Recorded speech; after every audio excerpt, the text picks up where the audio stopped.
여러분, 신앙생활의 처음과 마지막을 아시나요? 신앙생활의 스타트가 뭐가 필요할까요? 그리고 마지막 무엇으로 끝날까요? 성경이 이렇게 이야기합니다. 베드로후서 1장 5절부터 7절까지 신앙의 6단계를 이야기하고 있어요. 첫 번째 신앙의 첫 번째 스타트 단계는 믿음입니다. 믿음. 하나님은 믿음을 요구합니다. 믿음 위에 덕을, 덕 위에 지식을, 지식 위에 절제를, 절제 위에 인내를, 인내 위에 경건을, 경건 위에 형제회를, 마지막은 사랑입니다. 믿음으로 시작하였다가 사랑으로 마치는 것이 신앙생활입니다. 그래서 고린도전서 13장 13절에 이렇게 이야기합니다. 세 가지는 항상 있어야 할 것인데 예수 믿는 사람이라면 세 가지는 꼭 있어야 한다. 첫 번째가 뭐냐면 믿음, 두 번째 소망, 마지막 끝부분은 사랑이다. 믿음, 소망, 사랑. 처음에는 믿음으로 시작하였다가 소망으로 줄기차게 인내하며 전진하였다가 마지막 사랑으로 마친다. 데살로니가 교회 성도들을 칭찬했습니다. 세 가지가 있음을 칭찬해서 첫 번째 믿음의 역사, 소망의 인내, 마지막 사랑의 수고. 믿음, 소망, 사랑이 있었음을 내가 하나님께 감사한다라고 사도 바울이 데살로니가 성도를 향해서 감사 기도를 하고 있음을 아십시오. 그렇습니다. 우리는 올해 믿음이 더 커져야 될 줄 믿습니다. 믿음의 사람이 되어야 될 줄 믿습니다. 하나님께서 우리에게 요구하는 것은 푸드가 아니라고 했잖아요. 어떤 아름다운 열매를 먼저 요구하지 않습니다. 열심히 일하는 거, 봉사하는 거, 충성하는 거, 전도하는 거 요구하지 않습니다. 먼저 요구하는 것은 나를 믿느냐. 히브리서 11장 6절에 말씀하시지 않았습니까? 믿음이 없이는 하나님을 기쁘시게 할 수 없다고 그랬어요. 하나님께 나오는 자는 반드시 하나님이 살아계신 것과 자기를 찾는 자에게 상 주시님을 믿어야 할지니라. 하나님을 잘 믿으십시오. 예비할 때 하나님께서 받으시고 은혜 주실 줄 믿으십시오. 기도할 때 응답 주실 걸 믿으십시오. 예수님께서 우리에게 요구하는 것 다른 거 요구하는 게 아니에요.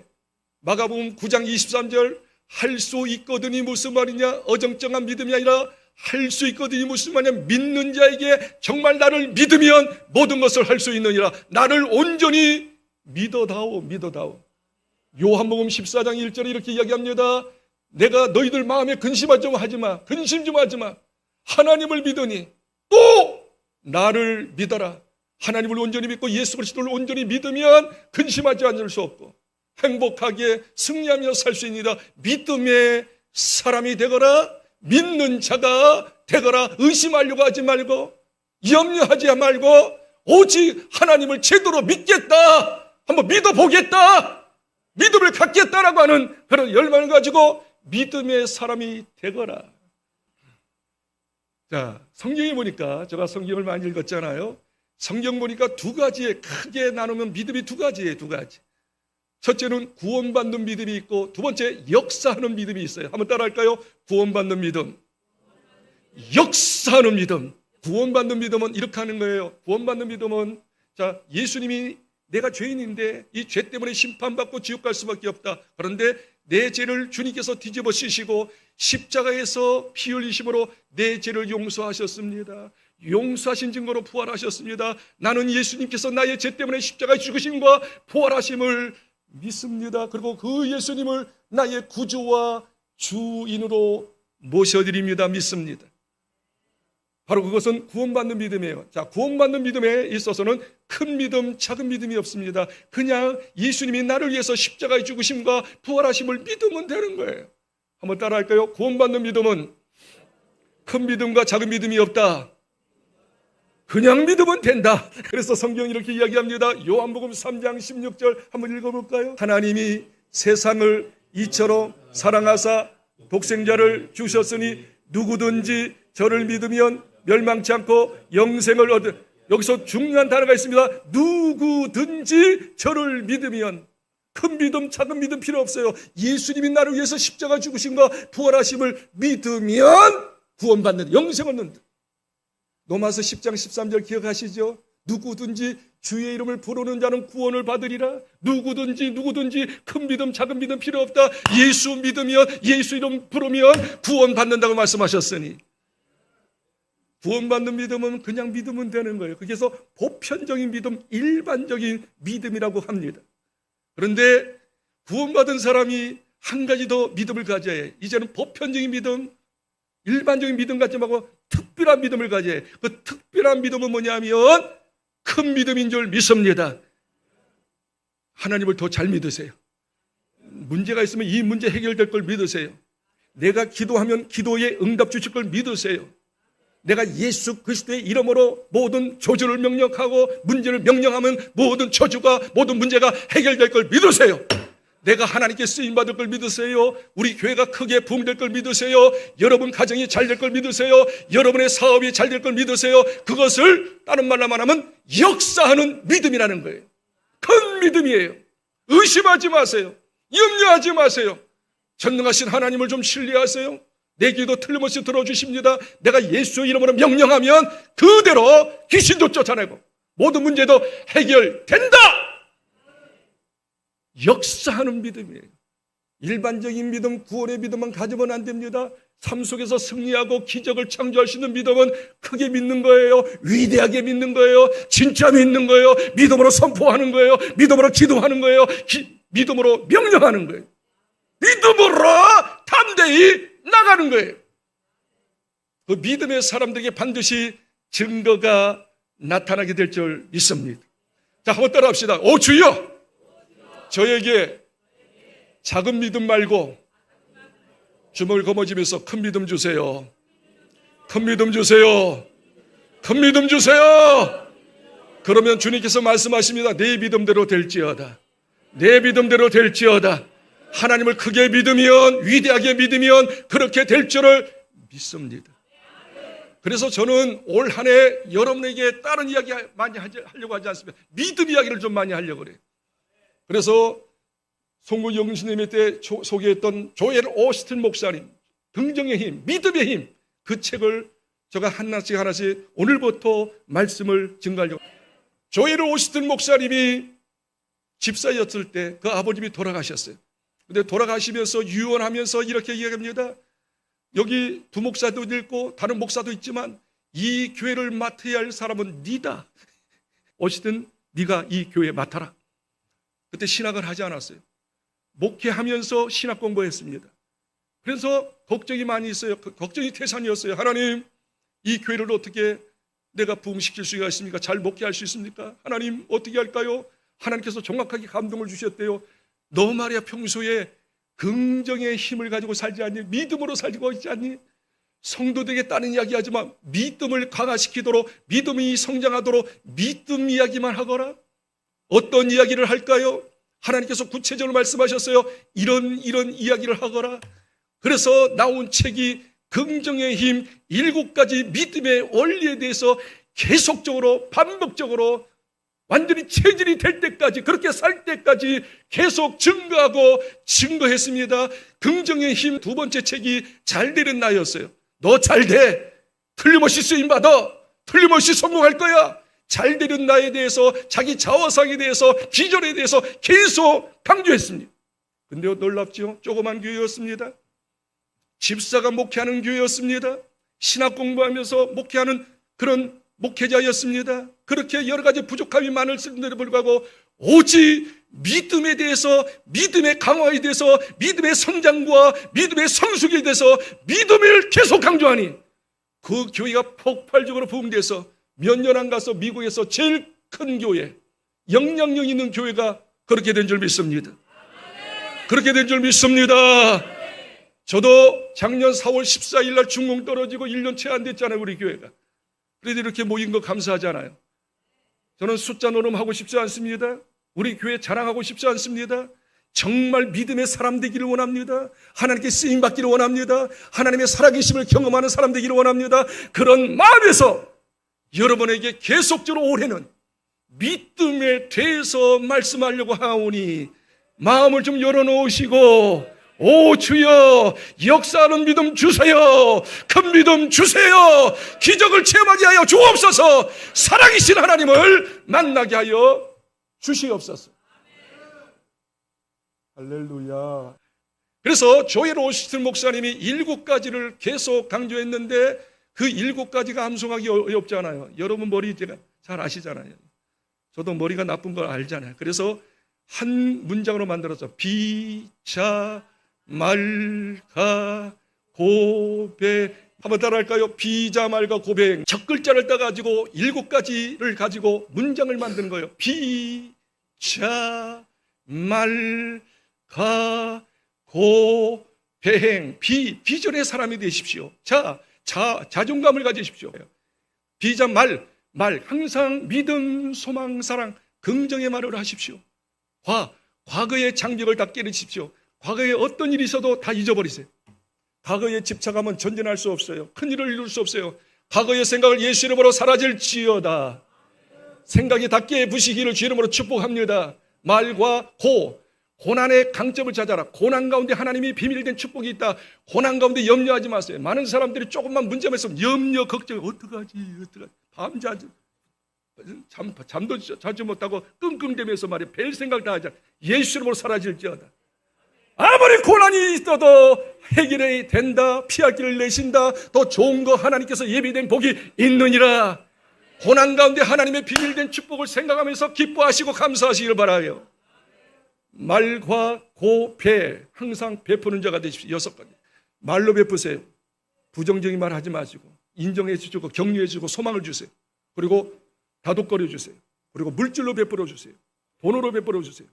베푸는 자가 되기를 주 이름으로 축복합니다. 그리고 마지막 행복. 무엇이든 나는 행복을 선택하리라. 행복을 선택하는 건 하나님을 기뻐하는 거야. 하나님을 더 의지하는 거야. 하나님을 바라보는 거야. 사람 바라보고 문제 바라보면 절망이 생깁니다. 불행해집니다. 하나님을 바라보고 하나님 말씀 바라보고 하나님을 의지하면, 하나님을 생각하면, 하나님을 기뻐하면 행복하게 되어집니다. 항상 행복을 선택하십시오. 자, 그러면서 오늘 첫 번째 비전의 사람이 되어야 합니다. 따라합시다. 큰 비전을 주옵소서. 성경을 창세기부터 요한계시까지 읽어보니까 계속적으로 주님께서, 하나님께서 우리에게 요구하는 게 있습니다. 너는 큰 비전을 가지라 이야기합니다. 잠언서 29장 18절, 잠언서 29장 18절, 묵시가 없는 백성은 방장이 행하느냐 그런 말이에요. 영어로 이야기하면 뭐예요? 이 묵시라고 하는 건 비전이요. 비전이 없으면 방자이 죄를 짓는단 말이에요. 곁길로 간다는 거예요. 다른 말로 얘기하면 비전이 있는 사람은 올바르게 살 수 있느니라. 이게 비전이 있으니까 거기에 비전을 가지고 목표를 가지고 전진하기 때문이다. 비전의 사람이 되라고 이야기하고 있습니다. 빌립보서 2장 13절에 말씀하시기를 하나님은 너희 속에서 역사하느니라. 너희 속에 계시는 하나님께서 소원을 두고 행하시느니라. 따라합시다. 내 속에서 계시는 하나님께서 소원을 두고 행하신다. 하나님께서는 여러분 안에서 계속 여러분의 비전을 주기를 원합니다. 그래서 하나님의 음성을 들으십시오. 하나님 무엇을 할까요? 어떻게 할까요? 하나님 비전을 두려고 너희 안에서 행하시는 이는 하나님이시는 너희로 하여금 소원을 비전을 두고 행하게 하신다. 우리 계속 성경에 보니까 말입니다. 믿음의 사람들은 비전의 사람이 되라고, 비전을 가지라고 이야기하고 있어요. 이렇게 이야기합니다. 사도행전 2장 17절에 성령이 임하시며 성령의 나타난 증거로 비전의 사람이 되는데 자녀들이 꿈을 예언할 것이요, 젊은이들은 환상을 볼 것이요, 노인들은 꿈을 꾸리라. 다시 이야기할게요. 자녀가 나옵니다. 젊은이들이 나옵니다. 늙은이들이 나옵니다. 근데 자녀들이 뭐예요? 예언은 뭐예요? 미래에 대해서 이야기하는 거예요. 젊은이들이 환상을, 큰 꿈을 갖는 거예요. 노인들이 꿈을 꿔요. 꿈이 뭐예요? 그게 비전이죠. 꿈을 갖는 거죠. 다시 말하면 성령이 임하면, 성령 충만 받으면 어떤 사람이 된다? 비전리스트가 된다. 비전의 사람이 된다. 지금 현실이 암울하고 여러 가지 어려움이 있고 여러 가지 고통이 있을지라도 거기에 분하지 않아요. 거기에 빠지지 않아요. 하나님께서 더 큰 꿈을 갖게 합니다. 더 비전을 갖게 하십니다. 소원을 갖게 하십니다. 그래서 다시 일어나게 하십니다. 그리고 전진하게 하십니다. 마침내 그 소원이 성취하도록 하시는 하나님인 줄을 믿으시기를 바랍니다. 성경에서는 계속 하나님의 사람들에게 제시하고 있는 건 다른 거 제시하는 게 아니라 비전 좀 가져라 이놈들아. 비전 좀 가져. 꿈 좀 가져. 하나님께서 믿음의 조상, 믿음의 사람 아브라함에게 첫 번째 이야기한 게 뭘까요? 창세기 13장 14절에 이렇게 하면 아브라함아, 너 동서남북을 바라봐라. 네 땅이 될 것이다. 15장 5절에 말씀하십니다. 하늘의 무별을 바라봐라. 무별처럼 너희 자손이 많아지리라. 너는 축복의 주인공이 되리라. 결국 꿈을 가지고 꿈대로 하니까 어떻게 해요? 믿음의 사람이 되고 축복의 조상이 된 줄 믿으시기를 바랍니다. 예수님께서 사역을 마치시고 십자가에 죽으시고 부활하시고 난 다음에 40일 동안 제자들에게 있으시고 난 다음에 승천하기 전에 제자들을 모아놓고 다른 이야기 하지 않았어요? 비전을 제시했어요. 승천하기 전에 너희들 이 비전 좀 이루어주라. 마태복음 28장 19절에 너희는 가서 모든 족속으로 제자를 삼거라. 모든 족속은 뭐예요? 이 지역을 국한하지 말라. 예루살렘 온 유대 사마리아까지 가서 온 지역에 가서 제자를 삼아라. 너희들은 제한적인 꿈을 갖지 말고 큰 꿈을 가져라. 사도행전 1장 8절에 동일하게 예수님께서 말씀하시지 않았습니까? 성령이 너희에게 임하시면 너희가 권능을 받고 예루살렘과 온 유대와 사마리아와 땅 끝까지 이르러 나의 증인이 되리라. 성령 받은 사람, 하나님의 사람들은 특징이 뭐예요? 비전이리스트예요. 비전을 갖는 거예요. 꿈을 갖는 거예요. 소원이 있는 사람이에요. 딱 물어보면 당신 뭐 하고 싶어? 딱 이야기할 수 있어야 해요. 머뭇거리면 안 돼요. 나 이런 사람 되고 싶어요. 이렇게 쓰임 받고 싶어요. 우리 가정 이렇게 되고 싶어요. 우리 교회 이렇게 되고 싶어요. 딱딱딱딱딱 꿈이 드러나야 합니다.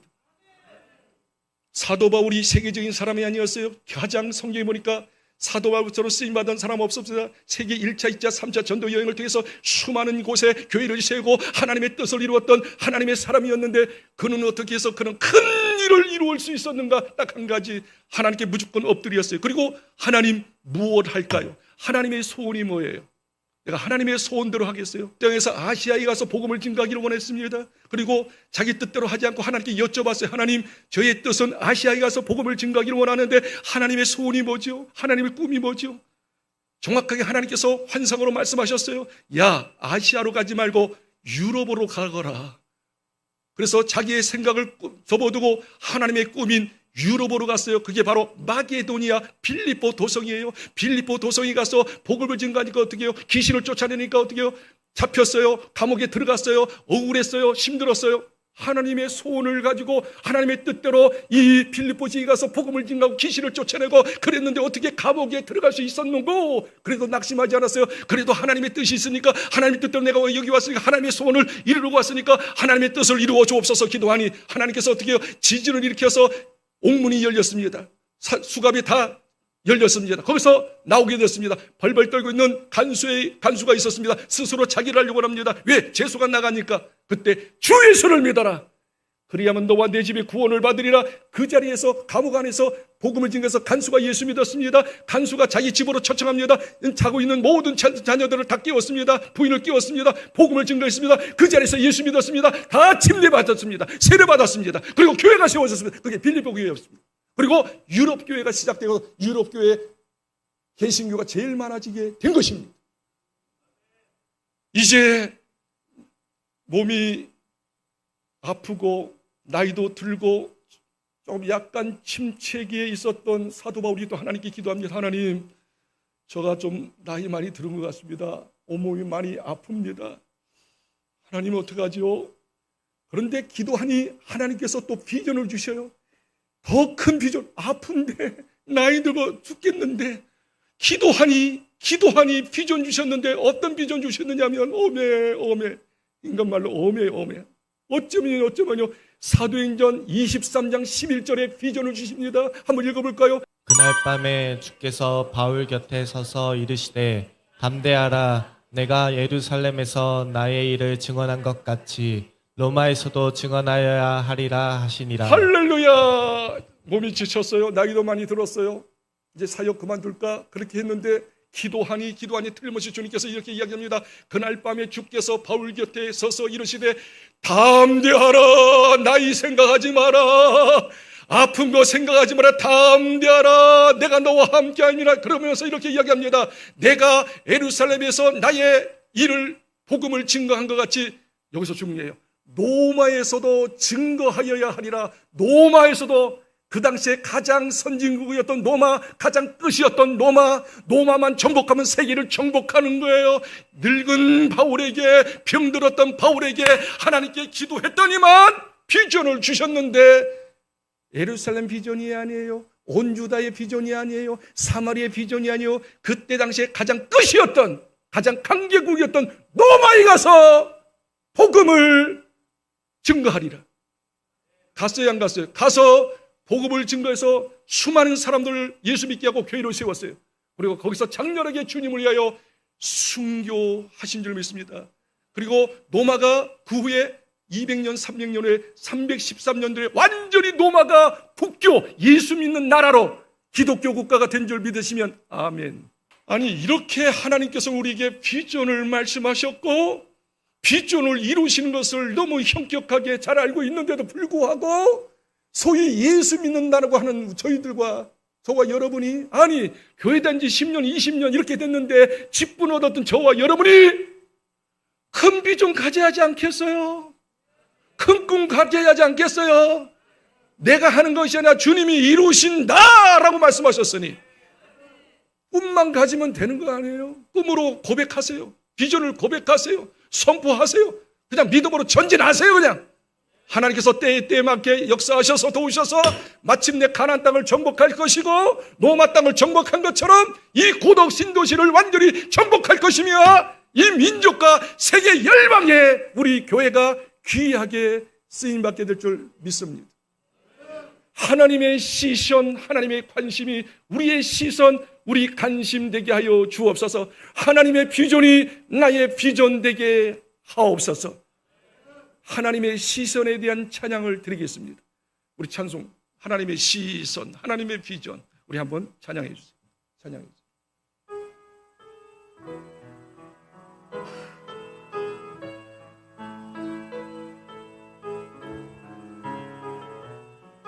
믿음을 가지고 찬양합시다. 내게로부터 눈을 들어 주를 보기 시작할 때 주의 일을 보겠네.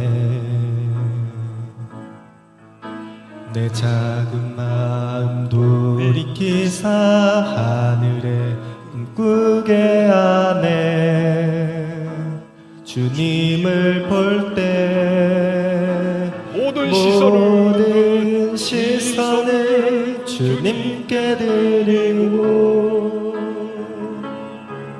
살아계신 하나님을 느낄 때 내 삶은 주의 역사가 되고 하나님이 일하기 시작하네. 다시 한번 하세요. 다시 한번 믿음으로 고백합니다. 다시 한번. 내게로부터 눈을 들어 주를 보기 시작할 때 주의 일을 보겠네. 내 작은 마음 돌이키사 하늘에 꿈꾸게 하네. 주님을 볼 때 모든 시선을 주님께 드리고 살아계신 하나님을 느낄 때 내 삶은 주의 역사가 되고 하나님이 일하기 시작하네. 하나님의 비전을 가지면 하나님이 저를 통해서 일하기 시작하여 하나님께서 비전을 주신 걸 하나님이 이루시기에 반드시 성취될 줄 믿습니다. 자, 그렇다면 마지막으로 이렇게 이야기하고 싶어요. 그러면 어떻게 하면 하나님의 비전을 받을 수 있을까? 하나님의 비전을 내 비전으로 소유할 수 있을까? 간단히 두 가지만 말씀드리고 마치겠어요. 첫째는 아주 중요해요. 하나님의 비전, 내 비전 되기 위하여 큰 비전을 받기 위해서는 여러분이 믿는 하나님을 좋으신 하나님, 참 좋으신 하나님으로 온전히 신뢰해야 합니다. 성경의 시편 107편 1절에 감사하리로다 이야기하면서 하나님에 대해서 이렇게 이야기합니다. 하나님의 선하심과 인자하심이 영원함에서 하나님에 대해서 소개합니다. 하나님은 선하시다. 선언은 어떻게 해요? 좋으신 하나님, 모든 좋은 걸 주시기를 기뻐하신 하나님, 그리고 인자의 하나님, 용서의 하나님, 사랑의 하나님, 위로의 하나님, 격려의 하나님, 좋은 것 주시기를 원하시는 하나님, 내가 비록 실수하고 죄져도 용서하시는 하나님, 그리고 책망하지 않고 격려하시고 위로하시고 힘을 주시는 하나님을 내 마음속에 품을 때 하나님의 비전이 내 비전 되게 될 줄 믿습니다. 나는 이 말씀 앞에 꼬꾸라졌어요. 오래전에 예레미야서 3장 21절에 내가 소망을 얻었으면 22절에 이렇게 합니다. 하나님은 어떤 분이야? 하나님은 항상 나에 대해서 사랑과 긍휼이 무궁하신 하나님이야. 나는 그렇기 때문에 하나님 앞에 나는 진멸하지 않아. 한번 읽어볼까요? 예레미야 예가서 3장 21절 22절 두 말씀을 나의 말씀으로 받으십시오. 읽겠습니다. 시작. 이것을 내가 내 마음에 담아두었더니 그것이 오히려 나의 소망이 되었사옴은 여호와의 인자와 긍휼이 무궁하심으로 우리가 진멸되지 아니함이니이다. 여기서 잘 보세요. 21절에 이것이 오히려 내가 소망, 비전이 된 거예요. 비전된 줄 있었던 건 뭐예요? 22절에 여호와의 인자 사랑하시고 용서하시고 격려하시고 축복하시는 하나님, 인자 사랑의 하나님, 긍휼 불쌍히 여기시고 계속 어떻게 이끌어주시고 일으켜주시고 힘을 주시고 호원하시는 긍휼이 많으시는 그 하나님을 뭐라고 이야기합니까? 그것이 무궁하다, 지워지지 않는다, 중단되지 않는다, 계속 나에게 사랑을 베푸시고 긍휼하시는 하나님, 용서하시고 위로하시고 격려하시고 호원하시고 밀어주시고 도와주시는 그 하나님의 그 은혜가 계속 임한다. 그리고 나는 진멸하지 않는다, 멸망하지 않는다, 잘못되지 않는다, 반드시 잘 된다. 그렇기 때문에 그것 때문에 나는 소망을 갖습니다. 쉽게 예를 들게요. 우리 자녀가 있지 않습니까? 이 자녀가 진짜 말 안 들어. 공부 안 해. 오락만 하고 못된 짓만 해. 저 중학교 다니는데 담배나 피고 말이지. 오락이라 하고 말이야. 공부 안 하고 말이야. 친구들하고 놀러 다니고. 진짜 엉망진창이야, 이 아들이. 그런데 이 아들이 말입니다. 잘못했을 때마다 이 아버지 어머니가 일로 와 이놈 새끼, 너 이거 잘못했지. 매질을 하는 거예요. 야단을 치는 거예요. 계속 잘못할 때마다 야단을 치면 이 아들은 어떻게 돼요? 꿈이 사라져. 나는 별 볼일 없다. 나는 뭐 소망이 없다. 소망이 없게 돼요. 그러나 반대로 아무리 쓰러지고 자빠지고 온갖 못된 짓, 진짜 이 나이에 아니 그럴 수가 있다니, 그 정도의 잘못을 했을지라도 어떻게 해요? 아버지가 어머니가 끌어안고 힘들지, 어렵지, 너 그렇게 하는 것도 힘든 거야. 내가 용서하마. 그러나 이거 이제 버리하지 않겠니 하면서 격려. 넌 잘할 수 있어. 넌 큰 인물이 될 수 있어. 힘을 내. 내가 도와줄게. 걱정하지 마. 일어나. 하고서 계속 격려하고 위로하고 아까 말한 인자와 긍휼을 계속 베푸는 거예요. 계속 베푸는 거야. 그러면 소망이 넘쳐. 나도 쓸만한 사람이나 보다. 가능성 있는 사람이 나도 한번 해봐야지. 소망을 갖게 돼. 꿈을 갖게 돼. 일어나는 거야. 그래서 큰 인물 되는 거예요.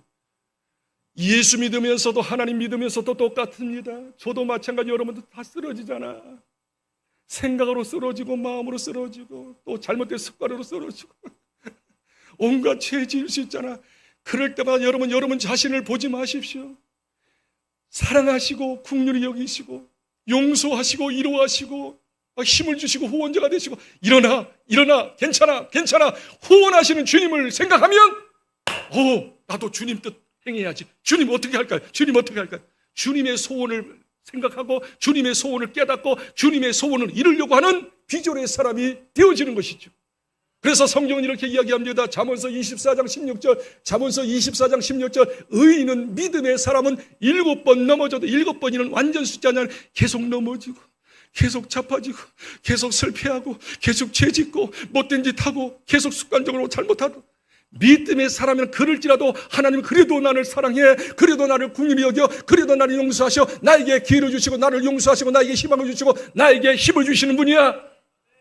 그렇게 주님의 인자와 긍휼을 믿어버리면 의인은 7번 넘어져도 다시 일어서려니와 하나님의 소원을 가지고 일어서서 하나님의 소원을 이루어드리는 믿음의 진정한 장문이 되어지는 것이죠. 그게 저와 여러분인 거예요. 우리가 쓰러지지 않아서가 아니잖아요. 죄 앉아서가 아니잖아요. 쓰러져도 자빠져도 못된 짓 해도 여전히 또 후회하고 또 죄져도, 그래도 주님의 사랑은, 주님의 긍휼은 무궁하시다, 끝이 없다. 그걸 믿고 주님 앞에 나와서 주님 사랑 믿고 다시 일어나는 거 아니에요? 그래서 주님의 소원을 받는 거예요. 하나님의 사랑을 진짜 믿으세요. 하나님의 긍휼을 믿으세요. 후원을 믿으세요. 도와주심을 믿으세요. 책망하지 않아요. 용서하셔요. 계속 도와주실 거예요. 여러분의 믿음만 포기하지 않는다는 말입니다. 하나님의 사랑을 믿는 것이 약해지지 않는 한은 계속 하나님께서 도와주실 거예요. 조엘 오스틴 목사님이 결혼 초기 때 아주 허스름한 집에 살았습니다. 쓰러져가는 그런 집에서 살았어요. 그런데 바로 그 옆집에서 똑같은 집이었는데 그 옆집 주인이 그 집을 부수고, 허술한 집을 부시고 근사한 집, 웅장한 집을 지었습니다. 그래서 이 조엘 오스틴이 그때 집사 때 그 집을 바라보면서, 야, 이 사람은 말이 돈이 있어가지고 웅장한 집을 지었지. 그러나 나는 돈도 없고 회사도 변변치 못하니까 이건 그림의 떡이야. 그 집을 내 집으로 연상하지 못하는 거예요. 근데 조엘 오스틴 집사님의 아내 되시는 분은 믿음의 사람이었어요. 그러면서 남편, 절망 가운데 부정적으로 이야기하는 남편에게, 조엘 오스틴에게 이렇게 이야기합니다. 여보, 우리가 믿는 하나님 좋으신 하나님이잖아. 사랑의 하나님이잖아. 좋은 거 주기를 원하시는 하나님이잖아. 우리는 이 옆집보다 더 근사한 집 지을 수 있다? 에이씨, 내 돈도 없잖아. 직장도 변변치 않잖아. 우리 형편을 알아야지. 무슨 말이야? 하고서 꾸지람을 주었다는 거예요. 그래도 이 부인은 아랑곳하지 않고, 나 하나님 좋으신 하나님 믿는다. 당신도 좋으신 하나님 믿고 고백하면 반드시 좋으신 하나님은 우리에게 그 집보다, 옆집보다 더 좋은 집 주실 거 난 믿는다. 그걸 동의하시오? 이 부인이 남편을 향해서, 오스틴을 향해서 동의하시오? 인정하시오? 근데 어떻게 인정해? 돈도 없는데. 아무리 내가 돈을 벌어도 이런 집 못 지어 하면서 그렇게 했는데 계속 부인이 충동질하며, 좋으신 하나님 반드시 됩니다. 인정하세요? 동의하세요? 어느 순간부터 동의하기 시작했어요. 아멘. 하나님 좋으신 하나님 믿습니다. 그런데 꿈이 생긴 거야. 하나님 나 믿습니다. 좋으신 하나님이 이 집보다, 옆집보다 더 좋은 집 주실 줄 믿습니다. 계속 신하는데 기쁨이 넘쳤어요. 그러다가 몇 년 지났습니다. 몇 년 지나고 나면 그 지역에 여러 가지 환경이 변화가 있기 때문에 이 집을 팔 수밖에 없었답니다. 근데 비싸게 주고 팔았답니다. 근데 비싸게 주고 팔으니까 어떻게, 싼 땅 타고 집을 졌는데 이 집보다 훨씬 더 좋은 집을 지어가지고 입주했다는 게 실제적으로 이 목사님의 고백이에요. 우리가 너무나 예수 믿는 걸 추상적으로 믿어요. 막연하게 믿어요. 실제적으로 믿으십시오. 실제적으로 꿈을 꾸십시오. 그리고 시인하십시오. 우리 하나님을 너무 우리가 제한하는 것 같아요. 말은 전능하신 하나님, 무소불능의 모든 걸 할 수 있는 하나님, 모든 곳에서 역사하시는 하나님. 기도는 잘하는데 실제적으로 문제만 조그맣게 생기면 벌벌벌 떨고 걱정하고 근심하고 어쩔 줄 모르는 우리들 아니냐. 그리고 하나님을 믿을 때 조금 자기 수준에 믿어. 이 정도는 하나님께서 도와주실 것 같아. 이 정도. 여러분 스스로 하나님을 제한하지 마세요. 하나님은 하나님이에요. 우리 하나님은 이 세상을 창조해 하신 분인 줄 믿습니다. 우주를 창조하신 분을 믿습니다. 이게 아멘이 줄어들잖아요. 이게. 우주 만물을 창조하신 하나님이기 때문에 우주 만물의 회장님이세요. 회장님의 아들이 저와 여러분이에요. 예수 믿고 구원받은 사람 하나님의 자녀잖아. 우주 만물의 회장님의 자녀들이 조그만 문제 때문에 걱정하고, 이거 이율배반 아니에요? 잘못된 믿음 아니에요? 진짜 하나님을 나의 아버지로 믿는다면, 그렇기 때문에 여러분 이제부터 싹 생각을 바꾸세요. 하나님을 크게 믿으세요. 위대하게 믿으세요. 모든 걸 할 수 있다고 믿으세요. 그러면 또 이렇게 얘기해. 안 되면 어떻게 해요? 안 되면 그 다음에 또 하나님이 역사하시겠지. 그것까지 생각하지 마. 왜 그것까지 생각하지? 믿음을 이제 약소화시키느냐 말이야. 역사가 일어날 때인데. 크게 믿고, 위대하게 믿고 고백하시고 전진하세요. 실제 이야기예요. 조엘 오스틴 목사님이 간증하는 거예요. 이야기하는 거예요. 미국에 유명한 골프 선수가 있었어요. 사우디아라비아의 국왕이 골프를 좋아했어요. 그래서 어떻게 매스컴을 통해서 미국의 유명한 골프 황제를 알게 됐어요. 그리고 콜링, 초청을 했습니다. 나하고 일주일 동안 같이 골프도 치면서 같이 동행하자고 말이죠. 그 골프 선수가 쾌히 승낙해서 사우디아라비아에 와가지고 국왕과 더불어 같이 골프도 치면서 같이 즐겼어요. 그리고 마지막 날이었어요. 이 국왕이 말입니다. 골프 선수에게 이렇게 얘기합니다. 일주일 동안 너무 감사했다고, 너무 해피했다고. 당신 나한테 소원 하나만, 선물 하나만 구하라고. 그러면 내가 해주겠다고. 선물 하나를 구하라는 거예요. 그래서 골프 선수가 머리를 이제 잡으면서 뭐 할까 하는데, 나도 골프 선수니까 골프채 하나를 선물해달라고 해야겠다. 그래서 그 국왕한테 얘기합니다. 예, 저는 골프 선수 아닙니까? 골프 한 채만 저한테 선물 좀 해주세요. 그래서 이렇게 생각했다는 거예요. 골프 한 채니까 틀림없이 이 국왕은 돈이 있으니까 황금으로 된 골프채를 나한테 선물하리라. 아니면 보석이 달린 골프채를 주리라. 그 정도 나름대로 크게 생각했다는 거예요. 이 정도면 됐지 하고서 마음에 미소를 짓고 이제 본국에 왔어요. 미국에 왔어요. 그리고 며칠 후에 그 집에, 그 골프 선수 집에 소포가 딱 한 장이 왔는데 그 국왕한테 온 거예요. 딱 열어봤어요. 열어보는 순간 그 안에 내용물을 보는 순간 기절하고 초풍할 뻔했어요. 그 소포 속에는 뭐가 들었는가 하니 국왕이 오래전에 미국, 워낙 돈이 많으니까 미국의 큰 골프장을 산 거예요. 자주 못 가니까 이 골프 선수한테 주면 딱 맞겠다 해가지고 골프장을, 조금 미니장이 아니라 큰 골프장이 있잖아, 홀 있는 거. 그것을 등기문서를 딱 준 거예요. 소포로 보낸 거예요. 등기문서. 그걸 보는 순간 이 골프 선수가 기절초풍한 거냐. 내 수준하고 국왕 수준하고 틀린다. 나는 골프채, 그 황금된 골프채 비싸잖아요. 보석된 골프채 생각이 있는데 골프장을 다 줘버린 거예요. 제가 그것을 딱 읽으면서 느낀 것은 이사야 55장에 있는 말씀처럼 하나님의 생각과 우리 생각은 하늘과 땅이 높은 것 같이 차이가 있는 것처럼 차이가 있도다. 우리는 이 정도만 있으면 너무 좋을 것 같아요. 그런데 우리 하나님 안에 있는 우리의 향한 생각과 비전은 여러분 생각 이상이에요. 고린도전서 2장 9절에 있는 말씀, 나는 이 말씀을 늘 마음에 새기면서 흥분해요. 고린도전서 2장 9절에 이렇게 얘기합니다. 하나님께서 너희들에게 주시려고 하는 것은 눈으로 보지 못하고 마음으로 생각하지 못하고 우리가 손으로 잡지 못하는 엄청난 걸 준비하여 너에게 주시느니라. 이제부터 오늘부터 이 순간부터 하나님을 좀 위대하게 좀 믿으십시다. 크게 믿으십시다. 부담 갖지 마세요. 걱정하지 마세요. 하나님이 하실 것입니다.